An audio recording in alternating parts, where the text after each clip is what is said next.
Bismillahirrahmanirrahim. Assalamu alaikum everyone. Welcome to my channel Education Arena. Hope you all are doing well. Today the topic which I am going to discuss in front of you people is a play drama named as Oedipus Rex, which was written by Sophocles. This is included in a subject Classics in Drama, a part of BS English 6th semester. First of all I would like to start my today's lecture with the writer's introduction. तो सबसे पहले Sophocles जो है उसकी birth को study कर लेते हैं। He was born around 497 by 6 BC in Colonus near Athens Greece. Family background, तो ये एक वेल्दी फैमिली जो है उससे बिलोंग करता है और उसके फादर जो हैं वो एक आर्मर मैन्युफैक्चरर हैं, ठीक है। करियर बिगनिंग्स, इन्होंने अपना जो राइटिंग करियर है वो play right 5th century BC के अंदर स्टार्ट किया था, जब ग्रीक ड्रामा की गोल्डन एज जो है वो चल रही थी, ठीक है। ड्रामेटिक कॉन्ट्रीब्यूशन देखते हैं तो इन्होंने स्टेज को जो है वो थर्ड एक्टर इंट्रोड्यूस कराया था और जो डायलॉग और करेक्टर की डेवलपमेंट है उसको भी इन्हांस किया था, और इन्होंने जो सीनरी और स्टेज मैकेनिक्स है थिएटर के अंदर बेसिकली उसके यूज़ को इनोवेट किया था, ठीक है। नेक्स्ट हम चलते हैं वर्क्स की तरफ। तो इन्होंने 120 प्लेस जो हैं वो ऑथर किए हैं, जिनमें से 7 जो हैं वो एक्सटेंट हैं, और उसके अंदर Oedipus Rex, Oedipus the King, Antigone and Oedipus at Colonus है, ठीक है। नेक्स्ट हम चलते हैं इनकी पब्लिक रोल्स की तरफ, ठीक है। इन्होंने एज अ जनरल और एज अ प्रीस्ट जो है वो सर्व किया है, और जो एथेनियन पब्लिक लाइफ है उसके अंदर बहुत ज़्यादा एक्टिवली ये इन्वॉल्व थे। डेथ की बात करें so he was died in 406 BC, buried at Colonus. Legacy, तो इनको जो ग्रीक एंशियंट ग्रीस के ग्रेटेस्ट प्ले राइट्स हैं उनमें से एक माना जाता है, ठीक है। और इनके वर्क्स जो हैं वो लिटरेचर, फिलोसफी और थिएटर के अंदर बहुत ज़्यादा इन्फ्लुएंशियल है, ठीक है। नेक्स्ट हम चलते हैं हमारा जो ड्रामा है इडिपस रेक्स बाय सोफोक्लेस की तरफ। इडिपस रेक्स का जो नाम है, इस ड्रामा को इडिपस द किंग भी कहते हैं, ठीक है। ये सोफोक्लेस की जो रिनाउंड ट्रेजेडीज हैं उनमें से एक है। इसमें इडिपस जो किंग है थीब्स का, उसकी स्टोरी बताई गई है और एक्सप्लोर किए गए हैं फेट, फ्री विल और ट्रूथ की नेचर के थीम्स, ठीक है। अब है नेक्स्ट सेटिंग। प्ले जो है उसे थीब्स के अंदर सेट किया गया है, एक ऐसी city which is plagued by a mysterious disease, ठीक है। जो सिटीजन्स जो हैं वो इस प्लेग से सफ़र कर रहे हैं जो फैमिन और डेथ लेकर आई है, ठीक है। और किंग इडिपस की तरफ सारे जो है वो देख रहे हैं मदद के लिए, ठीक है। अब हम स्टार्ट करते हैं इस प्ले की समरी को। तो सबसे पहले प्रोलॉग है। प्रोलॉग में ओपनिंग सीन क्या है कि प्ले जो है वो स्टार्ट होता है, इडिपस जो है वो थीब्स के सिटीजन से मुखातिब होता है, ठीक है, और एक्सप्रेस करता है कि मैं आपकी जो ये सफरिंग है इससे बहुत ज़्यादा कंसर्न हूँ, और वे कहते हैं कि मैं सबके लिए एक सोल्यूशन जो है वो फाइंड आउट ज़रूर करूँगा। वो इस चीज़ का प्रॉमिस कर लेता है, ठीक है। अब वो क्या करता है कि वो अपने ब्रदर इन लॉ क्रियून को जो है वो हेल्प के लिए बुलाता है, ठीक है, और उसको ऑरेकल ऑफ डेल्फी जो है उसके पास भेजता है कि वो वहाँ के गॉड से ये रहनुमाई लेकर आए कि किस तरह से इस प्ले को ख़त्म किया जा सकता है। तो ड्रामा का फर्स्ट एपिसोड स्टार्ट होता है। क्रियून जो है वो वापस आता है इस न्यूज़ के साथ कि ओरेकल से ये न्यूज़ लेकर आता है कि प्लेग तभी जो है वो ख़त्म होगा जब जो फॉर्मर किंग है, किंग लायस, ठीक है, उसका मर्डर जो है उसको तलाश किया जाएगा और उसको सजा दी जाएगी। अब इडिपस जो है वो डिटर्मिनेशन शो करता है। इडिपस जो है वो कसम खाता है कि मर्डरर को वो फाइंड भी करेगा और बहुत ज़्यादा उसको कर्स करता है, लेकिन उसको ये नहीं पता होता कि वो खुद ही इस चीज़ का कल्प्रिट है, वो खुद ही मुजरिम है, ठीक है। सेकेंड एपिसोड के अंदर टाइरेसियस जो है उसका अराइवल होता है। ब्लाइंड प्रॉफिट टाइरेसियस जो है उसको बुलाया जाता है, ठीक है, और वो रिवील करता है कि जो इडिपस है वही मर्डरर है जिसकी वो तलाश कर रहा है, ठीक है। अब कॉन्फ्लिक्ट यहाँ पर अराइज होता है। इडिपस गुस्से में और इस चीज़ का यकीन ना करते हुए टीरेसियस जो है उसको कंस्पायरेसी का इल्ज़ाम दे देता है, ठीक है, और उसके क्लेम्स जो है उसको डिसमिस करता है, ठीक है, और उसको बेसिकली वो जो एटीट्यूड शो करता है वो बेसिकली इग्नोरेंस और एरोगेंस का होता है, ठीक है, यानी कि जहालत का है और बहुत ज़्यादा ये प्राउड फील कर रहा होता है, ठीक है। थर्ड एपिसोड आता है। थर्ड एपिसोड में जो किंग लायस का मर्डरर है उसकी इन्वेस्टिगेशन जो है वो स्टार्ट होती है। इडिपस जो है वो फर्दर इन्फॉर्मेशन जो है वो इकट्ठी करता है लायस की डेथ के बारे में। वो ये जानता है एक विटनेस के कि लायस को एक क्रॉस रोड्स के ऊपर मर्डर किया गया था जो बैंडिट्स हैं उनके ग्रुप से, ठीक है। अब वो इस चीज़ की तलाश जो है शुरू कर देता है। वो डिफरेंट तरह की इन्फॉर्मेशन जो है वो जानने लगता है। जो कास्टास इंटरवेंशन, जो कास्टा इडिपस की वाइफ है वो इसको काम करने की कोशिश करती है एक प्रोफेसी बताते हुए,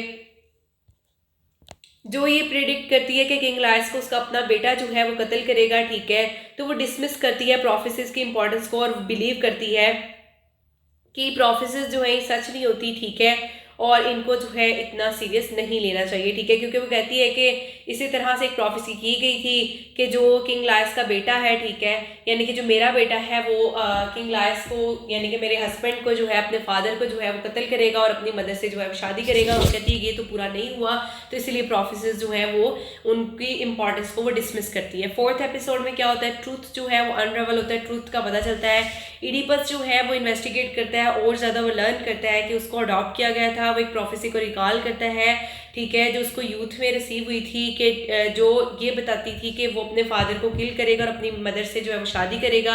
बहुत ज़्यादा खौफजदा होता है, ठीक है, और ये खौफजदा होते होते उसको जब ये प्रोफेसी बताई जाती है तो वो कॉरिंथ को छोड़ देता है, एक्चुअली में जिसका रियल घर होता ही नहीं है, ठीक है। मैसेंजर रेवलेशन, एक मैसेंजर जो है वो आता है और इडिपस को इन्फॉर्म करता है कि किंग जो है कॉरिंथ का, किंग पॉलिबस जो है उसकी डेथ हो चुकी है, ठीक है, और वो उसका बायोलॉजिकल फादर नहीं था, ठीक है। उसके बाद मैसेंजर ये रिवील करता है कि इडिपस को अडॉप्ट किया गया। तो यहाँ पर इडिपस को पता चलता है कि वो जिन लोगों से भाग कर आया था अपने फादर और मदर से कि मैं उस प्रोफेसी को पूरा ना कर दूं, वो एक्चुअली उसके बायोलॉजिकल पेरेंट्स थे ही नहीं, ठीक है। नेक्स्ट 5th एपिसोड आता है। 5th एपिसोड में क्या है, जो जोकास्टा है वो रियलाइज करती है कि जो इडिपस है वो किंग लायस का बेटा है और प्रोफेसी अब सच हो चुकी है, ठीक है। वो उसको बहुत ज़्यादा उसकी जो है मिन्नतें करती है कि तुम जो है वो सच की तलाश ना करो। इडिपस जो है वो पागल जैसा हो जाता है, बिल्कुल, ठीक है। इडिपस जो है फिर भी सच्चाई की तलाश जो है वो करता है और वो ये लर्न करता है किसी और शेफर्ड से कि वो इंसान है जिसने किंग लायस को क्रॉस रोड्स के ऊपर कत्ल किया था और एक्चुअली में किंग लायस जो है इसका बायोलॉजिकल जो है फादर है और जोकास्टा जो है उसकी मदर है। क्लाइमेक्स कहाँ पर आता है, जो हॉरिफाइंग ट्रूथ है, फुल रियलाइजेशन जो है वो इडिपस को हिट करती है और वो उस प्रोफेसी के साथ कि उसने फुलफिल कर दिया, उसने अपने फादर किंग लायस को मार दिया है और उसने अपनी मदर जोकास्टा से शादी कर ली है। जोकास्टा सुसाइड, जब वो इस ओवरकम करती है इस हॉरर को, ठीक है, तो जोकास्टा जो है वो अपनी ज़िंदगी जो है वो ले लेती है, वो अपनी जो है वो सुसाइड अटेम्प्ट कर लेती है। फॉलिंग एक्शन क्या है, इडिपस जो है वो अपने आप को पनिशमेंट देता है, जोकास्टा के जो ब्रूचेस हैं उसको यूज़ करते हुए इडिपस जो है वो अपने आप को जो है वो अंधा कर लेता है अपने एक्शंस की पनिशमेंट के तौर पर, ठीक है, क्योंकि वो अपनी फेट और जो उसने अपनी किस्मत और जो उसने मिस्टेक्स की हैं उसके अब रिजल्ट्स को देखने की ताकत नहीं रखता है। एक्सेल क्या है, इडिपस जो है वो क्रियोन को ये कहता है कि तुम जो है वो उसकी डॉटर्स जो हैं एंटीगोन और इस्मीन जो है उसकी बेसिकली जो है हिफाजत करो, ठीक है, और वो थीबस जो है वहाँ से और उसको रिक्वेस्ट करते हैं कि उसको एक्सिल कर दिया जाए। रेजोल्यूशन क्या है, क्रियोन्स अथॉरिटी, क्रियोन जो है वो थीब्स का न्यू किंग बन जाता है। इडिपस जो है वो एग्जिट करता है स्टेज को और एक ट्रेजिक फिगर है जिसने पेनफुल ट्रूथ जो है वो जाना है अपनी आइडेंटिटी और फेट के बारे में। नेक्स्ट हम चलते हैं इसके थीम्स की तरफ। सबसे पहला थीम फेट और फ्री विल का थीम है।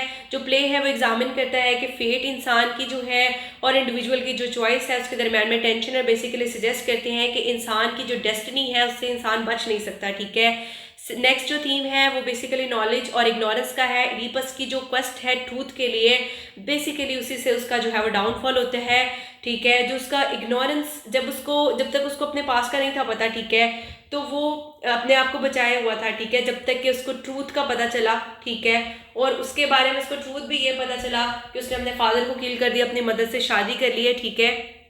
तो इसी चीज़ से उसका अपना जो है वो डाउनफॉल हुआ कि उसने जो है नॉलेज के लिए बहुत ज़्यादा जो है वो काम किया, उसने जो है वो सर्च किया ट्रूथ के लिए और लास्ट में उसको अपना जो है पास्ट के बारे में पता चल गया, ठीक है। नेक्स्ट ब्लाइंडनेस और साइट है।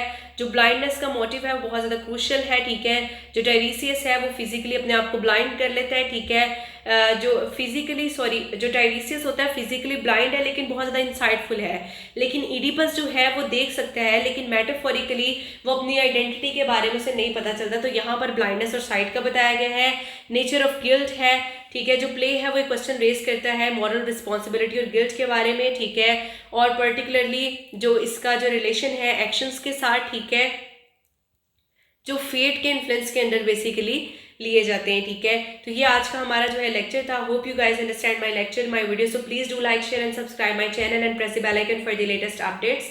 Inshallah in future I'll try to make more informative videos for you people. Thank you very much.